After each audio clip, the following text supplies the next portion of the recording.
뒷달을 통해 바라보는 내면 세계입니다. 그래서 첫 번째 시간 주제는 어른 아이입니다. 어른 아이라는 단어 여러분 많이 들어보셨죠? 나이와 육체적인 모습은 그러니까 어른인데, 그러니까 성인인데 그 내면에는 어린 아이의 정서와 생각을 가지고 살아가는 사람들을 가리킵니다. 여러분 우리 너무 여러분들도 자주 보실 텐데 우리 오은영 박사님의 이제 금쪽 상담소라는 프로그램. 이제 금쪽이들은 이제 어린이들 프로그램이고 금쪽 상담소는 이제 성인들을 상담해주는 그런 프로그램이잖아요. 그래서 이런 보통 그 금쪽 상담소의 내용이 뭐냐면 이런 어른 아이들을 어른 아이들의 문제를 다뤄주죠. 성인이지만 내면에 감추어져 있는 어린 자신의 모습을 직면하는 시간입니다. 거기에 많은 유명인들, 연예인들이 나옵니다. 거기 유명인들이 나와서는 자신이 겉으로는 지금까지 연예인으로서 좋아 보였지만 자기의 내면에 해결되지 않고 있는 어떤 삶의 문제, 어떤 삶의 어떤 이제 문제와 방향성들을 이제 온영 박사님에게 이제 상담하는 그런 프로그램이에요. 그러면 대부분 이렇게 이야기를 하다 보면 그 사람들의 그 고질적인 또 힘들어하는 문제들이 대부분 이제 어린 시절 가정과 또는 부모님 또 주변 관계에서 겪었던 그 상처들과 상실들의 원인이 있다는 게 발견되죠. 그리고 그 상처와 상실이 있었던 그 사건들이 있던 그 시점에 어린 시절에 자신의 생각과 자신의 가치관이 그때에 멈춰 있는 모습을 이렇게 조명하게 됩니다. 그 금쪽 상담소 나왔던 분들 중에서 그 임영웅의 노래 스승으로 알려진 우리 가수 영지 씨, 그죠? 래퍼 이영지가 아니고 가수 영지 씨, 좀 나이가 있는 그 영지 씨가 나왔는데요. 그녀의 고민은 이거였어요. 이제 엄마와 함께 사는데 이제 엄마와의 갈등의 골이 너무너무 좁혀지지 않는다는 거였어요. 그래서 같이 살긴 살지만 집에 들어가자마자 자기는 방문을 걸어 잠그고 아예 부모와 엄마와 아예 소통을 하지 않고, 그리고 너무 서로가 다르고 너무 서로가 불편하고 같이 사는 게 너무너무 힘들다라고 하는 것이, 그래서 삶이 더 예민해지고 너무너무 고통스럽다라는 것을 이제 이렇게 상담하는 그런 내용이었습니다. 그래서 온영 박사님이 그녀의 이제 어린 시절들을 조명하기 시작했어요. 그래서 어린 시절들을 좀 이렇게 듣고 이야기하는데 자신의 삶에 있었던 큰 자신에게 상처가 됐던 어린 시절 잊지 못할 아픈 기억을 이야기를 인터뷰를 해놓은 내용이 나옵니다. 근데 자신의 어린 시절 잊지 못할 기억 중 하나가 이제 초등학교 1학년 때 겪었던 부모님의 이혼 사건을 언급해요. 그래서 부모님이 이제 이혼을 하게 되면서 자기는 이제 아빠와 살게 되었다가, 그리고서 할머니 손에 키워지다가 이제 중학교 시절이 돼서 다시 엄마와 이렇게 살게 되는 그런 자신의 스토리가 있었는데, 이제 부모님이 초등학교 1학년 8살이죠. 아주 어린 나이잖아요. 이제 8살에 부모님이 이혼을 하게 됐고 할머니 집에 살면서 또 할머니는 또 오빠를 너무 거의 99% 편애하고, 그러니까 할머니에게 사랑받고 생존을 하기 위해 또 사랑받으려면 쓸모 있는 사람이 돼야 됐고, 그리고 주변에서 자신의 어머니를 욕하는 그런 어떤 그때 당시만 해도 이제 이혼한 사람, 이혼에 대한 시선이 사회적으로 더 이제 어려웠기 때문에 그런 뒷담화에서 자유롭기 위해 자기 스스로가 더 엄격하게 지내고, 힘들어도 슬퍼도 절대 울지도 않고, 그리고 자기의 허점을 보이지 않기 위해 엄격하게 지내면서 그렇게 홀로 꿋꿋하게 버텨왔던 자신의 이런 이야기들을 초등학교 1학년 때 사건부터 시작을 해서 이렇게 쭉 이야기를 하더라고요. 근데 이를 들은 오은영 박사님이 영지 씨에게 이렇게 얘기하는 거예요. 영지 씨는 어른 아이와 같네요 라고 이야기를 하더라고요. 영지 씨는 어른 아이와 같아요 라고 이야기를 합니다. 그러니까 그녀는 부모님이 초등학교 1학년 8살 때 부모님이 이혼했던 그 순간 너무 어린 아이였지만 자신의 그 문제와 어려움들을 들키지 않고 힘든 티를 내지 않기 위해서는 자기가 빨리 어른이 되어야만 했어요. 어린이였지만 어른처럼 살아야 했어요. 그리고 반대로 지금은 이제 어른이 되었는데 또 반대로 이제는 1학년 때 아이의 모습에 내면이 멈춰 있었다라는 거죠. 여러분, 오늘 우리가 읽었던 이 사사 입다를 우리가 이제 볼 텐데, 우리가 보게 될 이 입다도 어쩌면 이런 맥락의 삶을 가지고 있는 것을 우리가 성경을 통해 좀 확인할 수 있습니다. 입다는 이스라엘의 사사 중에 정말 위대한 하나님의 사람이었고, 정말 민족을 구원했던 위대한 민족의 영웅 중 한 사람이에요. 그렇지만 성경은 우리가 얘기했죠. 그냥 막 이 성경 우리가 더 사실은 보게 될 수밖에 없는 이유 중 한 가지는 그냥 민족의 영웅들 그냥 막 멋지게 기록해 놓지 않았어요. 오히려 그에 대한 기록은 그의 위대함 이면에 의아한 부분들이 우리가 읽으면 읽을수록 너무나 많이 있는 것을 보게 됩니다. 그렇죠? 우리가 11장의 전반부와 후반부만 우리가 이제 길어서 우리가 오늘 본문을 읽었는데, 우리가 읽지 않았던 11장 중반부를 좀 이렇게 보게 되면요, 이제 암몬 족속과 입다가 이제 싸웁니다. 근데 암몬 족속과 사절단을 보내서 이렇게 대화하는 내용이 나오는데, 그 내용들을 이렇게 쭉 보게 되면 입다는요, 그냥 뭐 이렇게 적당한 사람이 아니에요. 이 사람은 굉장히 탁월한 군사적 리더였습니다. 군사적으로 싸움에 능한 용사이기도 했고, 그리고 그 암몬 사람들과 대화하는 내용을 보면요, 논리적으로 아주 탁월해요. 분명한 역사 인식이 분명히 있고요.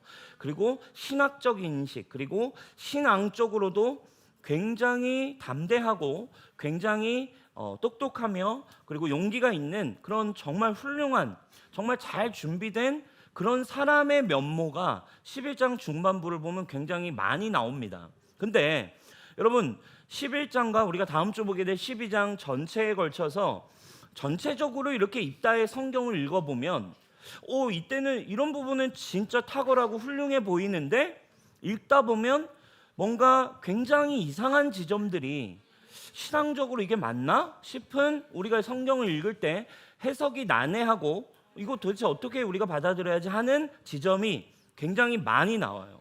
그리고 오늘 성경에도 우리가 나왔지만 이제 싸움을 하기 위해 하나님의 영이 임했다라는 표현이 나오는데도 이상한 행동을 하는 모습을 좀 보게 돼요. 아니, 하나님의 영이 임했는데 저렇게 행동한다고 하는 부분이 나와요. 그게 뭐예요? 오늘 우리가 나왔던 유명한 입다의 딸 서원 사건입니다. 내용은 이런 거예요. 이제 암몬 족속과 싸움에 나가는 입다가 마지막으로 하나님께 기도를 하는 겁니다. 하나님, 이번 싸움 진짜 꼭 이겨야 돼요. 이번 싸움 진짜 만약에 이기게 해주신다면 우리 집에서 처음 나오는 사람을, 내 딸을 내가 번제물로 바치겠다. 그죠? 번제물, 제사죠. 태워서 하나님께 드리는 제사로 우리 집에서 우리가 개선가를 부르며 들어올 때 우리 집에서 처음 나오는 사람을 제가 제물로 드리겠다. 이렇게 얘기를 해요. 여러분, 얼마나 이게 어이없는 그런 서원입니까? 그렇죠? 여러분, 이 부분이 사실은 성경을 보면서 많은 사람들이 굉장히 난해해하고 이거 어떻게 해석해야 돼요? 라고 질문하는 내용 중에 한 가지가 바로 이 입다의 서원 사건이에요. 자, 이 입다가 전쟁을 이기게 해주시면 우리 집에서 처음 나오는 한 사람을 제물로 드리겠습니다. 요 내용에 대한 이야기가 이제 신학자들이 요 사건을 두고 다양한 좀 견해들이 있어요. 근데 오늘 그 다양한 견해들 중에서 제가 크게 두 가지의 대표적인 견해를 제가 이제 좀 알려드리려고 합니다. 해석이 크게 두 가지의 방향으로 갈려요. 첫 번째 해석은 이런 해석이 있습니다. 첫 번째 해석은 바로 그 성경에 나온 맥락 그대로 사람을 제물로 바치는 이교도들의 인신 제사를 이 입다가 서원했던 거다라고 보는 해석이 사실은 전통적으로는 굉장히 많았어요. 그래서 당시에 우리 모세 오경을 보면 하나님도 이 인신 제사를 굉장히 경고하는 율법들이 많이 나옵니다. 그 당시에 이방신이었던 몰렉이라는 신이 있는데 그 몰렉에게 바치듯 인신제사 절대 하지 마라 뭐 이런 율법의 내용들이 많이 있죠. 근데 학자들은 뭐라고 얘기하는 거예요? 당시에 암몬 사람들이 이런 암몬 사람들을 포함한 이방 족속들 중에 많은 사람들은 전쟁에 나가거나 중요한 일이 있을 때 자신의 자녀나 자신의 가족들을 제물로 죽여서 바치는 이런 인신제사가 당시에 이방신들에게 이방신을 믿는 사람들에게 있었기 때문에 입다도 지금 약간 하나님을 믿긴 믿지만 약간 혼합주의적으로 대충 적당히 믿었기 때문에 지금 하나님에 대한 신앙과 세상의 신이 완전히 뒤죽박죽 섞여서 자기가 원하는 대로 자기가 그냥 생각하는 대로 세상에서 사람들이 철학적으로 가치적으로 이야기한 방식대로 하나님을 믿었다라고 이렇게 해석하는 거죠. 그래서 인신 제사를 결단한 거다. 그래서 이거 완전 미신적인 그런 믿음으로 입다가 하나님께 서원했다라는 이 보통의 전통적으로 많이 하던 해석이 있어요. 근데 요즘은 어떤 해석들이 좀 많이 또 나오고 있냐면 두 번째 대표적인 두 번째 해석이 있는데 그 두 번째 해석은 어떤 해석이냐면 이게 인신 제사가 아니라 하나님 그 자기 집안에서 나오는 누군가를 하나님을 섬기는 자로 성소나 성전에서 하나님을 평생 섬기는 자로 결혼하지 않고 살아가도록 바친다라는 얘기가 나와요. 그래서 이 성경 마지막 부분 우리가 11장 마지막 부분을 읽으면 이제 딸이 막 울면서 입다에게 이제 이야기합니다. 제가 죽게 된 저의 죽음으로 인하여 제가 친구들과 2달간 산에서 시간을 보내고 와도 됩니까? 라고 마지막 휴가를 받는 장면이 나와요. 근데 거기 보면은 요즘 성경은 그냥 나와 있지만 옛날 성경을 보면 죽음이라고 하는 표현이 이제 작은 글씨로 되어 있어요. 작은 글씨로 되어 있는 성경책이 옛날 성경책들에는 그냥 보통 글씨가 있다가 작은 글씨로 써놓은 글씨들이 있는데 작은 글씨의 표현들은 뭐냐면 원문에 나와 있지 않은 내용들을 작은 글씨로 써놨어요. 근데 거기에 죽음이라고 하는 글씨가 작은 글씨로 써 있어요. 그러니까 원래는 죽음 때문이 아니라 영어 성경을 보면 내가 결혼하지 못한 것으로 인하여라는 내용이 이제 나와 있는 것들을 이런 것들을 근거로 삼는 거죠. 그래서 이게 원문적인 좀 표현들을 보게 되면 이 표현이 인신제사를 드린 게 아니라 아니 아무리 그래도 그렇지 입다가 그 정도 타락했겠습니까? 인신제사가 아니라 자기의 하나님을 향해서 승리를 하게 해주시면 하나님을 섬기는 사람으로 그냥 이것도 나쁘긴 한 거죠. 결혼 안 시키고 누군가를 평생 하나님에게 지가 가야지 남을 그냥 보내는 이런 서원을 했다는 거죠. 그래서 이거의 해석에 또 지지를 받는 게 바로 그 다음 우리가 성경이 사무엘상으로 가면 누가 나와요? 한나가 나오잖아요.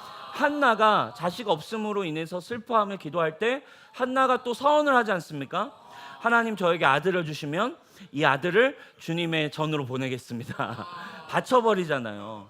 그럼 여러분 혹시 여러분들 중에도 부모님이 바친 사람 있나요? 혹시? 우리 한국교회에 그런 분들 꽤 있거든요. 그죠? 신학교 가보면 한두 명씩 꼭 있어. 맨날 막 허랑방탕하게 살아 보통 그런 사람들은. 이제 막 방황하고 막 술 먹고 담배 피고 신학생인데 와서 막 껄렁껄렁대면서 살아. 그럼 너는 여기 왜 왔냐 그랬더니 나 우리 엄마가 바쳐서 왔어. 우리 엄마가 신학생으로 서원해가지고 나 여기 와 있지. 이러는 한두 명씩 진짜 옛날에 있었거든요. 그러니까 그런 식의 사실은 한나와 같이 자식을 바치겠다라고 서원했다라고 보는 해석이 있어요. 여러분 이 첫 번째 해석도 굉장히 일리가 있고요. 그리고 두 번째 해석도 굉장히 일리가 있어요. 이것을 어떻게 해석할지는 사실은 이제 우리가 어떻게 바라보냐에 따라서 이제 학자마다 또는 목사님들마다 이제 다를 수 있어요. 근데 오늘 제가 보고 싶은 건 첫 번째 해석이 맞다, 두 번째 해석이 맞다라고 제가 이제 이야기하기보다도 어떤 해석을 하냐에 따라 상황의 분위기, 그러니까 입다가 어떻게 바라보여지느냐가 좀 달라지는 건 있어요. 인신제사로 가면 야 입다 이거 진짜 너무 심각하고, 근데 또 그냥 사람을 바치는 그 주님께 주의 종으로 바친다 뭐 이런 식으로 가도 이게 조금은 이제 이렇게 부드러워지긴 하지만 그래도 어쨌든 해석이 어떠함과 관계없이 두 가지의 해석 안에 공통 분모로 깔려 있는 포인트를 우리는 봐야 되겠죠. 그죠? 그게 어떻게 보면 이 성경에서 우리가 분명하게 뽑아낼 수 있는 한 가지의 메시지 아니겠습니까? 두 가지 해석 어떤 루트로 적용을 하든지 간에 공통되는 한 가지의 입다가 가지고 있던 내적 동기가 뭐였냐? 이거는 공통되는 한 가지가 있어요. 그게 뭐였어요?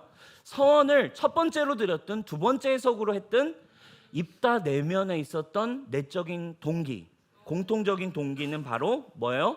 승리하게 하시면 이거 해주세요 하는 입다의 서원은 사실 뭐예요? 하나님에 대한 불신앙에 근거한다라는 거예요.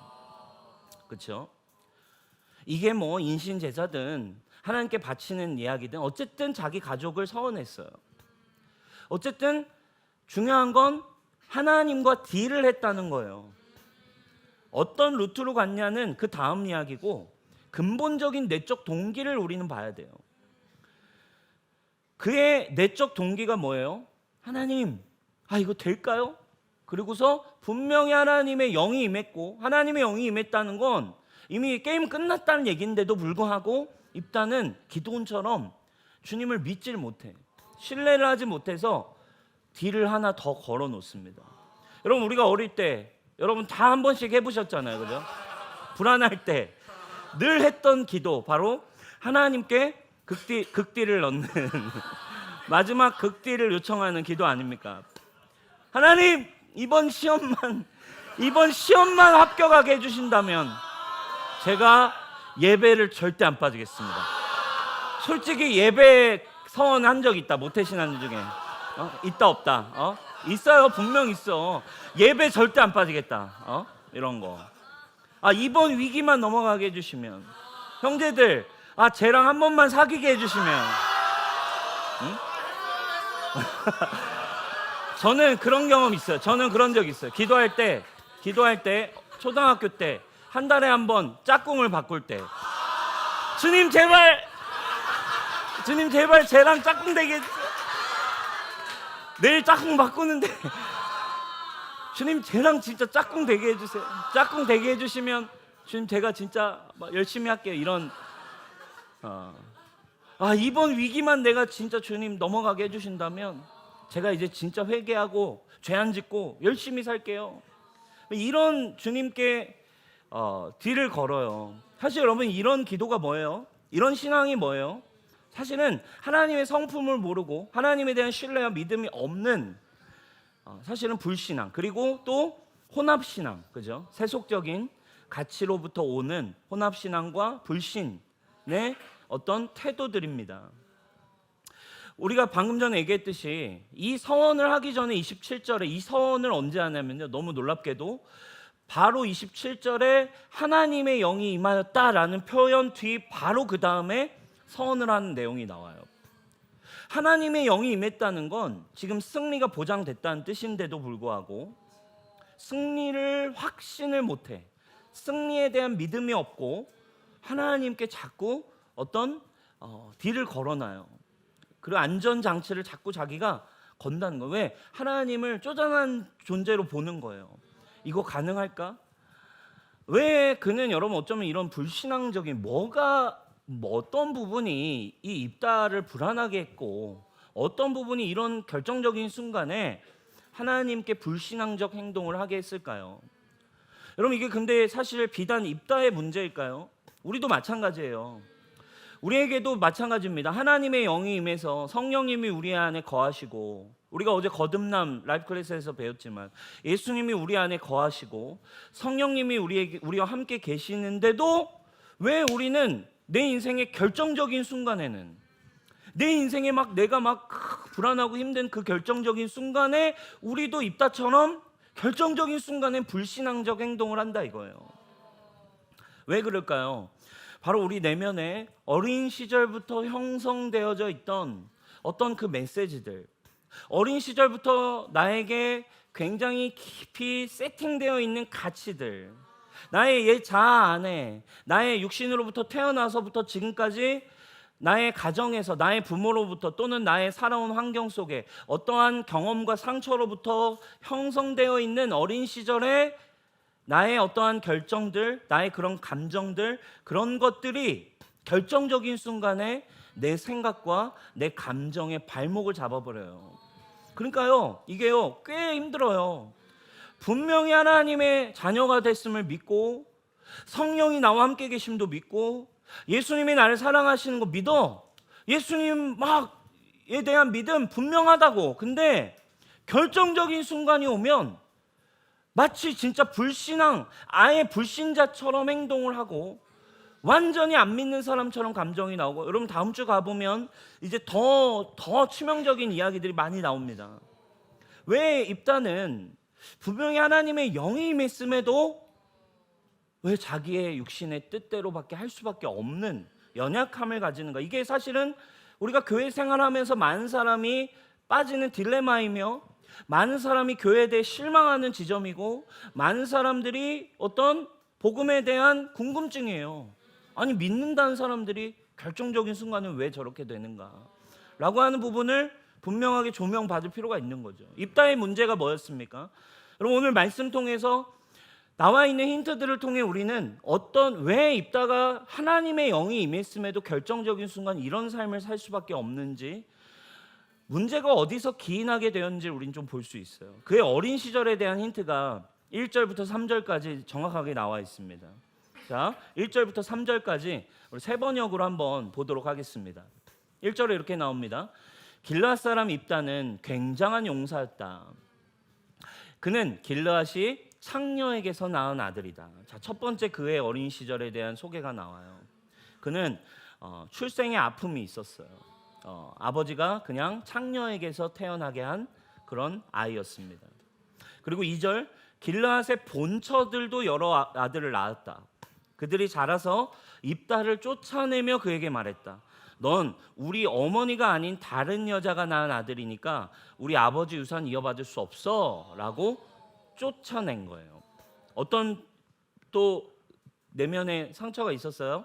이 출생신분, 출생의 아픔 때문에, 그 신분 때문에 자기의 가족들에게 부당하게 버림받아 버리는 그런 아픔, 상처를 이 입다는 가지고 있었어요. 자, 그래서 3절에 어떻게 됐답니까? 입다는 자기 이복 형제들을, 가족들, 자기를 막 위협하고 쫓아낸 형제들을 피해서 도망쳤대요. 그러니까 도망쳐서, 어린 시절 도망쳐서 혼자 살아야 됐어요. 어떤 문제가 이제 생겼겠어요.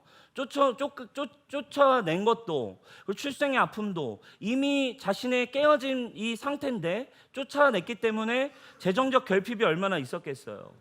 자신의 처지에 대한 상처도 내면의 어떤 스크래치가 굉장히 깊이 났겠죠. 아마 여러분 쫓아내서 혼자서 이제 아무런 지원도 없이 스스로 독립해야 하는 그런 인생을 살았어요. 아마도 이 지점에서 우리가 조금 해석해보고 예상해볼 수 있는 입다의 내면의 형성 지점이 있을 것 같아요. 아마도 입다는 그의 인생의 목표는 아마 입신양명이었을 거예요. 나는 쫓아냈고, 나는 출생이 아주 흙수저고, 나는 완전히 낮은 자리에서 쫓아낸 인생이니까 어디 두고 봐라. 나는 성공해야 돼. 나는 반드시 잘 돼야 돼. 나는 기필코 살아남을 거야.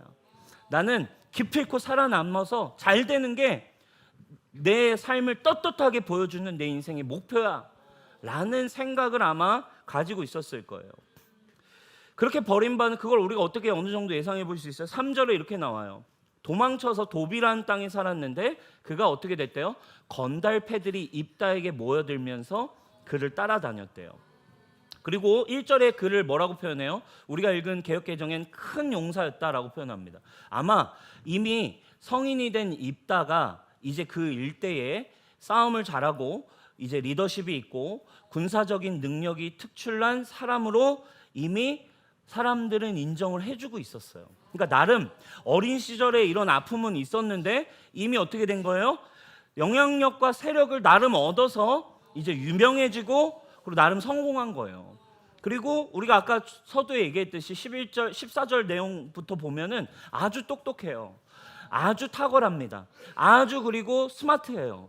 그러니까 어린 시절에 아픔이 있지만 굉장히 탁월하게 잘 자랐어요. 그런데 이제 그 뒤에 어떤 일이 일어나냐? 4절부터입니다. 얼마 뒤에 암몬 자손이 이스라엘을 쳐들어왔대요. 그런데 이때부터 사건의 발단이 일어납니다. 암몬 자손이 이스라엘을 쳐들어오자 길르앗 장로들이 입다를 데려오려고 돕당에 갔어요. 왜 데려오려고 했어요? 입다가 유명하니까. 그죠? 입다가 싸움 잘하기로, 세력이 많기로, 명성이 있기로 소문난 사람이니까. 그래서 찾아간 거예요. 그에게 말했다. 와서 우리의 지휘관이 되어주세요. 그래야 우리가 암몬 자손을 칠 수 있겠소. 자, 지금 어느 지역? 자기를 쫓아냈던 길르앗 사람들, 나를 문전박대하고 나를 아예 도망치게 하고 나를 위협했던 길르앗 사람들이 이제 내 앞에 와가지고 무릎을 꿇고 입다님 저를 좀 도와주십시오 라고 지금 빌고 있는 거예요. 그럼 이런 상황 정도 오면 여러분이라면 뭐라고 한마디 하겠어요? 이 자식들 뭐 한마디 할 거예요? 쫓아낼 땐 언제고 이제 와서 내 도움이 필요해? 내 도움 도와주십시오 라고 한번 해봐. 쫓아낼 땐 언제고? 이 자식들 나름 자신의 인생의 성공을 느끼지 않았겠습니까? 자기를 쫓아냈던 그들이 이제 내 앞에 와가지고 내 앞에서 이렇게 굽신대는 모습. 예상대로의 7절에 입다가 그렇게 얘기를 합니다. 우리 7절 한번 크게 읽어보도록 할까요? 시작. 그러나 입다는 길르앗의 장로들에게 말하였다. 당신들이 나를 미워하여 우리 아버지 집에서 나를 쫓아낼 때는 언제이고 어려움을 당하고 있다고 해서 나에게 올 때는 또 언제요? 그렇죠? 누구나 예상할 만한 대답을 하는 거예요. 뭔 말이에요? 입다는 여기서 볼 수 있는 한 가지가 있어요. 입다는 어린 시절 이 지점에서 큰 상처를 받았다는 거예요. 그 지점이 입다의 삶을 형성하는 굉장히 중요한 가치가 됐다는 거예요. 그죠? 그러자 길르앗 사람들이 그냥 할 수는 없잖아. 맞잖아. 이제 알게 됐잖아요. 그 사람이 입다였어? 와, 이거 그냥은 할 수 없겠네. 당연히 계산해보지 않았겠습니까? 그래서 이제 또 이 사람들, 길르앗 사람들도 이제 딜을 제안합니다. 8절이에요. 그러자 길르앗의 장로들이 입다에게 대답했습니다. 바로 그렇기 때문에 우리가 당신을 찾아온 거지요. 그래서 우리가 당신을 요청하러 온 거 아니겠어?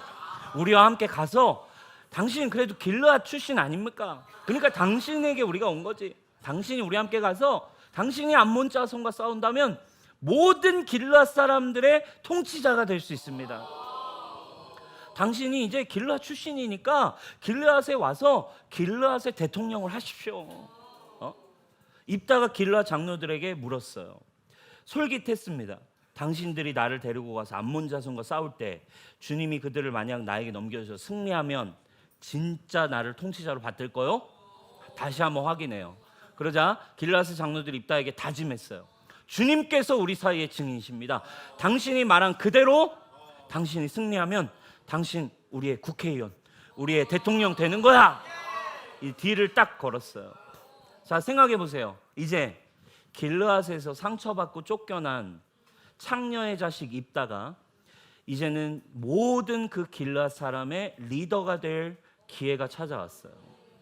어쩌면 그의 인생에 그 아픈 마음이 해소될 수 있는, 자신의 어떤 욕구가 이제 분명하게, 자신의 정체성이 뭔가 분명하게 채워질 것 같은 그런 성공의 순간, 내가 어린 시절부터 나를 결핍에 만들었던 그 성공의 순간이 입다의 눈앞에 이제 찾아왔어요. 그리고 하나님의 영도 임해 왔습니다. 이제 그는 모든 걸 인도해 가실 하나님의 뜻을 따라서 걸어가면 됐어요. 하지만 그는 하나님의 뜻을 따라 이제 좀 가면 되는 건데, 하나님이 모든 걸 인도하시는 건데 그는 뭔가가 불안했어요. 야, 이제 결전의 순간을 딱 앞둔 그 시점, 하나님의 영도 임했는데, 야, 이거 진짜 나 이겨야 되는데, 나 이거 이겨야만 내 인생이 진짜 한방, 진짜 이제 진짜 내 인생이 진짜 성공, 진짜 그거 내가 진짜 이제 진짜 나 못 이기면 어떡하지, 이런, 여러분, 이런 뭐가 찾아온 거예요? 불신앙이 자기도 모르게 찾아와 버렸어요. 이 불신앙 어디서 온 거예요? 하나님 약속이 있을 거예요. 하나님의 인도하심, 하나님 영이 임했으니까 분명 하나님의 사인도 있었을 거예요. 하나님의 인도하심도 있는데 자신의 어린 시절부터 내면에 내재되어 있던 이 성공에 대한 간절한 갈망 때문에 혹시라도 전쟁에 지는 거 아닐까? 질 수도 있는 상황이 올 수 있죠. 모르죠, 그죠? 하나님의 인도하심인 거니까, 하나님이 싸우게 하시는 거니까 어떻게 될진 몰라요. 그런데 안 돼. 무조건 이겨야 돼. 안 돼. 사역을 하다 보면, 내 삶을 살다 보면 이제 하나님, 내 삶이 상처가 어떠했든, 그렇죠? 여러분들의 어린 시절에 어떤 어려움이 있었든, 어떤 문제가 있었든, 어떤 형편이 있었든, 이제 예수님 딱 만나면 예수 그리스도 안에 나는 이제 주님의 성령이 내게 임하셔서 나는 새로운 피조물이 됐어요. 할렐루야. 믿으세요? 근데 이제 그 믿음으로 주님이 내게 삶도 열어주시고 뭔가 이렇게 새로운 길도 열어주시고 어떤 삶들을 이제 해가고 사업도 하고 사역도 하고 많은 걸 해가지만 결정적인 순간이 올 때 그 결과는 하나님 어떻게 되든 하나님 인도하시는 걸 신뢰합니다. 되든 안 되든 그리 아니하실지라도 고백해야 되는데 그 결정적인 순간 앞에서는 하나님 안 돼. 여기선 절대 실패하면 안 돼. 주님 진짜 안 됩니다. 제발 여기서는 이건 넘어가야 됩니다. 반드시 성공해야 됩니다. 이 두려움이 아마 그게 다르겠죠. 그리고 눈앞에 찾아온 자신의 그 성공. 생각해 보세요, 여러분. 여러분 앞에 성공이 눈앞에 찾아서 꿈에 그리던 진짜 내 인생에 어마어마한 돈을 벌 수 있는, 또는 내 인생에 어마어마한 명예를 얻을 수 있는 성공이 눈앞에 딱 찾아왔는데 그 순간 어떻겠어요? 이걸 주님이 주셔도 안 주셔도 하나님의 뜻이겠지라고 믿으면 좋은데 나도 모르게 내면에 생겨진 시스템이 그 결정적인 순간에 발동해요. 그래서 그 순간이 올 땐 수단과 방법을 가리지 않고 일단 이건 내가 얻어야겠다라는 본능이 작용합니다. 그게 사람이든 이성이든 재정이든 나의 성공이든 나의 어떤 영역이든 그 순간이 왔을 때에는 불신앙의 시스템이 작동해서 확 자기가 성품이 드러나든지 아니면 혈기를 부린다든지 아니면 불도저처럼 그냥 하나님 안 들려 이러면서 가버린다든지. 여러분 이게 사실은 많은 사람들이 넘어지고 어려워지는 문제 아닙니까? 많은 사람들이 수많은 교회 안에서 많은 리더들에게 실망하는 문제 중 하나가 이런 부분 아닙니까? 그렇죠? 많은 사람들이 잘 가다가 실족하게 되는 부분이 바로 이런 지점들이 계속해서 나에게 드러나니까 지치고 힘들고 어려워져요. 여러분 전쟁 앞에서 했던 이 입다의 결국 서원의 선택은 결국 어떤 이야기를 결론적으로 만들어낸 줄 아십니까? 자, 결국 그는 이런 모양을 보여줘요. 가족에게 버림받았어요. 가족에게 버림받았던 그가 그걸로 기인했던 자신의 입신양명 그리고 자신의 뭔가를 향해 달려가야 되는 그 승리와 성공을 위해서 가족에게 버림받아서 힘들었던 그가 오늘 하나님 앞에 어떤 고백을 해요? 하나님 앞에 어떤 딜을 걸어요? 자기 또한 가족을 버리는 선택을 해요. 그죠? 하나님 이기게만 해주시면 우리 집에 있는 사람 중 처음 나온 사람 죽게 드릴게요. 가족의 의사 상관없어. 가족이 어떻게 되든 상관없어. 이 순간에 일단 이거 넘어가야 돼. 자녀가 어떻게 되든 일단 상관없어. 일단 목회 성공해야 돼. 일단 사업을 성공해야 돼. 일단 해야 돼. 자녀가 어떻게 되든 그 버림받은 상처에 기인해서 그 삶을 향해 달려가던 그가 나는 그런 삶을 안 살아야 돼. 나는 절대 그런 삶을 안 살 거야. 생각하지 않았겠어. 근데 결국 자기도 자기 가족을 버려요. 자기의 두려움을 채우기 위해 가족을 버리는 사람이 됩니다. 여러분 이게 사실 비극이에요. 이게 사단이 우리에게 주는 거짓 메시지예요. 세상이 우리를 계속해서 올무에 넘어지고 속게 만드는 한 가지의 결론입니다. 너 더 이상 네 상처로 그렇게 삶을 살지 마. 너도 너의 부모님처럼 너에게 그렇게 상처 주지 마. 너 그런 상처 더 이상 이제 잊어. 너는 그렇게 새롭게 삶을 살아야 돼 라고 내가 이제 막 나는 그렇게 안 살 거야 하고 반대급부적으로 뭔가를 향해 달려가지만 결국엔 나도 그 선택을 하는 삶을 사는 거. 나는 절대 자식 안 때릴 거야. 아버지에게 너무 심한 폭력을 당했어. 나는 절대 자식 안 때려 라고 결단한 사람들이 어느 순간에는 자식을 또다시 학대하는 이런 상처의 순환이 사실 이 세상의 알고리즘이에요. 그죠? 사단이 우리의 인생을 쥐고 결정적인 순간에 계속해서 우리를 잡아 끌어내리고 우리를 힘들게 하고 노예로 만드는 삶 아닙니까? 여러분, 오늘 이 입다의 내면을 통해서 우리가 사실 좀 조명해 볼 수 있는 분명하게 직면해야 할 메시지가 있어요. 목사님이 이런 메시지들을 지금 이렇게 종합해서 우리가 오늘 이 메시지를 좀 나눈 부분이 있지만 그럼에도 분명하게 어떤 힌트들은 있는 것 같아요. 우리에게 직면해야 될 부분이 있어요. 많은 사람들이 예수님을 만나서 이제 거듭납니다. 성령이 우리에게 임했다는 뜻이에요. 성령이 아니고선 예수를 주라고 고백할 수 없습니다. 예수님이 우리 안에 계신다는 건 뭐예요? 예수님 십자가에서 내가 다 이루었다. 내가 너의 인생을 평안케 할, 내가 너의 인생을 책임질, 내가 너의 인생을 승리할 모든 승리를 내가 세상을 다 이겼다. 할렐루야. 예수님이 우리 안에 계시다는 건요, 여러분들이 예수님을 믿게 됐다는 건요, 이미 하나님이 여러분들을 향한 모든 은혜와 모든 생명과 모든 길을 예비하셨고 여러분들이 걸어갈 때 필요한 싸움의 모든 승리까지도 이미 우리에게 주셨다는 거예요. 그분의 약속과 그분의 말씀 안에서 그분의 뜻은 반드시 그리스도 안에서 예가 되어서 우리에게 성취됨을 의미합니다. 그런데 이게 진리인데, 이게 복음인데, 그런데요, 우리는요 결정적인 순간이 오면 어떻게 살고 계세요? 나의 어린 시절부터 내 자아에, 내 생각에, 내 감정에 각인되어 있던 그 삶의 가치들, 상처에 기인된 나의 생각들, 그것들이 찾아올 때 분명히 우리 안에 계신 성령님을 잊은 채, 오늘 입다의 메시지가 분명히 나와요. 27절에 하나님의 영이 임했는데 28절에 그는 서원을 해요. 하나님의 영이 계심에도, 성령이 우리 안에 있음을 믿음에도 믿을 수 없는 불신앙의 이 마음들, 과거에나 육신의 선택을 계속해요. 난 여전히 상처받았어. 주님 다 이루었다라고 진리가 우리에게 얘기하고 있음에도 믿음이 없어요. 믿질 못해요. 사랑하는 여러분, 말씀 정리합니다. 지금 여러분들 적어도 예수님, 모태신앙이고 적어도 여러분 예수님을 난 만난 적이 있어라고 경험한 사람이라면 여러분 안에 성령님이 거하실 가능성이 많아요. 그리고 적어도 여러분 이렇게 매주 한 번도 빠지지 않고 예배를 나오신다면, 아무리 종교적으로 나온다 해도 그래도 여러분 이게 그냥 나올 수는 없어요. 우리 안에 성령님의 인도함을 따라 나왔겠죠. 여러분의 안에 성령님이 계심에도 여러분들은 무엇 때문에 힘들어하며 살고 계십니까?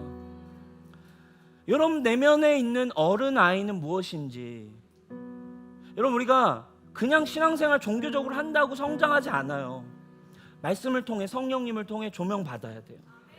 여러분 안에 있는 어른은, 아이는 어떤 부분이, 어린 시절 나의 불안, 나의 존재 방식, 여러분들이 어린 시절부터 형성되어 왔던 어떤 가치, 이렇게 해야 인정받았고 이렇게 해야 생존이라 여겼고 이렇게 해야 성공이라 여겼던 많은 가치들은 정말 예수님 안에서 정리가 되었나요?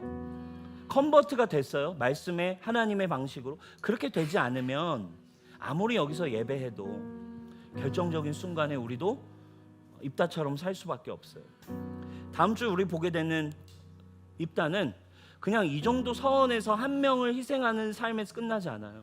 입다는요, 더 높은 자리에 올라가서 결국 그 치유되지 않은, 해결되지 않은 그 내면 문제 때문에 입다는 아주 큰 도륙을 하는, 사람을 4만 명을 죽이게 되는 비극을 만들어내는 일을 입다가 일으켜요.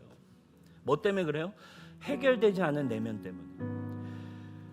여러분 우리도 마찬가지예요. 그거 해결해 가는 게 주님 주시는, 십자가가 우리에게 준 진정한 회복과 자유를 누려가는 일입니다.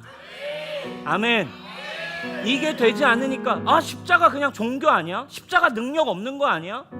나 그래 주님 좋아하는 때가 있었다고, 나 주님을 따르고 싶어 했던 때가 있었다고. 근데 그거 잘 안 변하더라고. 내 인생, 내 불안 해결이 안 되더라고. 왜? 내 안에 아직도 남아있는 어른아이가 나를 계속 짓누르니까, 결정적인 순간엔 그렇게 살게 하니까. 어떤 사람은 어린 시절 부모님께 받아야 될 상처를 받지 못해서, 아까 그 가수처럼 어린 시절의 어떤 사건들을 통해, 부모님과의 관계를 통해 부모님께 사랑받지 못한 사람, 그런 어떤 사람들은 그 사랑을 대신해줄 이성을 어린 시절부터 채워야 되는 거죠, 누군가는. 그래서 이성을 절대로 놓칠 못해, 어떤 사람은. 왜? 이 어린 시절 사랑받지 못한 것을 나도 모르게 그냥 내 삶에서 채워야 되니까. 부족하면 이거를 채워야 되니까. 그러니까 이건요, 하나님 믿어, 하나님 나 사랑하는 거 다 알아, 다 누릴 수 있어. 근데 결정적인 순간엔 이게 작동한다니까요. 그게 하나 딱 작동해버리면 하나님 눈에 안 보여요, 여러분. 어쩔 수 없는 거야. 그게 인간 누구나 가지고 있는 연약함이에요. 이성으로 또 이런 어떤 것들로 채워야 되죠. 어떤 사람은 어린 시절 가난이 너무 심했어. 가난이 너무 심했고, 가난 때문에 너무 힘들게 산 나머지 자기도 모르게 어떤 메시지가 뿌리 깊이 생겼겠어요. 난 성공해야 돼, 나는 일단 돈을 벌어야 돼 라는 이 내면 세계가 굉장히 깊이 자아의 뿌리를 박는 거죠. 어떤 사람 학대를 당했어요. 그러면 학대를 너무 많이 당한 사람은 그 사람들의 이제 눈치를 보면서 사람들이 어떻게 해야 기뻐할까를 계속 생각해요. 그럼 하나님이 너 있는 모습 그대로 사랑스러워 해도 사람에게 사랑받으려면 노력하는 삶으로 사는 거예요. 너 있는 모습 그대로 정체성 너는 사랑받아도 돼 라고 하지만 그 사람이 나에게 사랑을 주지 않으면 마음이 다운돼요. 왜 이런 일들이 일어납니까, 여러분? 어떤 사람은 너무 큰 폭력과 아픔의 상처 때문에 깨어진 가치관, 깨어진 정체성으로 그렇게 살아가다가 결정적인 순간 자신을 그렇게 쥐고 보호하며 결정적인 순간에 그렇게 살아가요. 다 그렇게 살아요, 여러분. 그러니까 이 지점에 나의 옛 자아, 나의 지나간 과거, 나의 모든 전 존재가 내 안에 오신 예수 그리스도 안에 나는 새로워졌다라는 것이 진정으로 경험되는 순간이 사랑 여러분 반드시 올 거라 이거예요. 그리고 그 순간이 반드시 올 때가 이제 여러분도 어쩔 수 없이 쥐고 있던 그걸 놓고 주님이 주시는 자유와 은혜를 누리는 순간인 거예요. 지금 여러분 예수님 믿으면서도 불안해하고 있는 가치가 뭐예요? 그거 결국 결정적인 순간 이거는 안 돼, 못 놔, 이거는 어쩔 수 없어, 이건 서원해야 돼, 이건 결단해야 돼. 그게 진짜 여러분들의 인생의 전부인가요? 여러분 사단의 거짓말 우리가 오늘 결론에서 얘기했잖아요. 사단은 그거 너 취해야 돼, 그거 없으면 불안해 라고 하지만 결국 나도 그런 삶을 살게 만들어. 가정에 버림받지 않으려고 살았는데 결국 그 버림받지 않고 살려다 보니 나도 가정을 버릴 수밖에 없는 그 딜레마. 거짓 가치들을 여러분 아직도 혹시 붙들고 이렇게 살아가고 있지 않습니까? 하나님 믿고 예배할 때 좋지만 그거 딱 생각하면, 그 어려움이 딱 와버리면 그건 사라지면 안 될 것 같은 두려움에 사로잡힙니까? 그렇지 않습니다. 사랑하는 여러분, 예수 그리스도 안에서 진짜 여러분들의 존재를 찾으셔야 합니다. 그게 복음이에요. 그냥 말씀 그냥 대충 지식으로 듣는다고 좋았네 하는 게 아니에요. 진짜 예수님이 여러분 안에 거하심이 믿어지는 은혜가 있어야 돼요. 그게 예수 그리스도 안에 있는 참된 삶의 방향성이에요. 진짜 나는 누구냐? 라는 질문 앞에 진짜 나는 1990 몇 년, 1900 몇 년, 2000 몇 년에 태어난 내가 진짜 내가 아니라, 그 태어난 나의 인생 내가 쥐고 살아가는 게 내가 아니라 그리스도 안에서 새롭게 태어난 내가 나다. 말씀이 정의하고 있는 내가 진짜 나다. 그리스도 안에서 풀어진 그 말씀이 곧 나라는 믿음, 그 정체성으로 날마다 이제 주님이 내게 주신 새로운 생명과 새로운 정체성과 새로운 것들을 우리가 믿음으로 날마다 경험하며 살아가는 거, 그 천국을 살아가는 것이 여러분 교회의 삶이라는 거예요. 아멘. 사랑하는 여러분, 예수님 안에 새로운 정체성을 발견하는 거예요. 십자가를 통해 그 시간들에 대한 해석이 일어나는 거죠. 혹시 라이프 클래스 듣고 있습니까? 이제 곧 엔카운터를 갑니다. 엔카운터 가서 우리가 하게 될 시간들이 이런 시간들이에요. 좀 더 깊이 있게 예수님 알겠는데 나는 어떤 시간을 보내왔지? 나는 어떤 삶에서 계속 상처 때문에 나는 그렇게 결핍 속에 살아가고 있었지를 우리 깊이 있게 보면서 진짜 여러분들에게 다가오신 그 예수님이 여러분들에게 누구인지를 여러분 발견하는 시간, 이제 엔카운터인데, 또 너무 감사하게 공교롭게 이제 우리 사사기 보고 있는데 이 본문이 이번 주 다음 주 우리의 내면에 대해 볼 수 있는 시간이라서 또 하나님의 은혜가 있는 것 같아요. 사랑하는 여러분, 예수님이 여러분들을 사랑하십니다. 예수님 안에서 여러분 우리가 참으로 자유하는 인생, 예수님 안에 참으로 기뻐하는 새로운 존재가 되었음을 정말 믿는 인생이 여러분들의 인생이 되어야 함을 여러분 오늘 말씀을 통해 깨달으시고, 오늘 셀 모임에 가셔서 내 안에 아직 남아있는 어른아이가 누구인지, 어떤 부분인지 성령님의 인도 아래 혹시 오픈할 수 있다면 이야기하면서 예수님의 은혜가 여러분들의 삶에 한 주간 있기를 주님의 이름으로 축복합니다. 우리 하나님께 영광의 박수 올려드립시다. 우리 자리에 일어나서 예수님을 찬양하며 나아가십시오.